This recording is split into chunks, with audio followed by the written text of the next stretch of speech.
પાણી 3 ઉકાળાપૂર્વક ઉકાળવાથી અચિત થાય છે અને શિયાળામાં 4, ઉનાળામાં 5 અને ચોમાસામાં 3 પ્રહર અચિત રહે છે. ત્યારબાદ ફરી સચિત થાય છે. 1 પ્રહર એટલે દિવસનો ચોથો ભાગ. પૂરું નહીં ઉકાળેલું પાણી મિશ્ર હોય છે.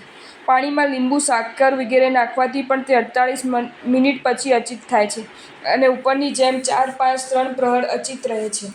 ફળ સુધાર્યા, છાલ ઉતાર્યા, બી કાઢ્યા બાદ 48 મિનિટ પછી અચિત ગણાય છે. ફળના, શાકભાજીના રસ કે જ્યુસ વગેરેમાં બી ન હોય તો પણ 2 ઘડી પછી અચિત ગણાય છે. શાકભાજી માત્ર સુધારવાથી અચિત નથી થતા, તેને વધારવા, ચગડાવવા આવશ્યક છે.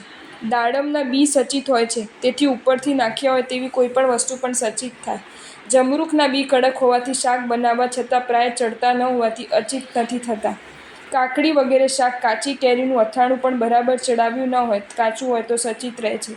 મીઠું ભઠ્ઠીમાં શેકેલું હોય તો જ્યાં સુધી ભેજ ન લાગે ત્યાં સુધી અચિત રહે છે.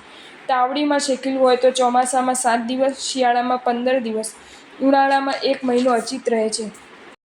જો તમને આ વિડીયો ગમ્યો હોય તો આ વિડીયોને લાઇક કરો અને શેર કરો અને આવા જ નવા વિડીયો જોવા માટે જૈન ફેક્ટ્સ એન્ડ સ્ટોરીઝની ચેનલને સબસ્ક્રાઇબ કરો. ધન્યવાદ.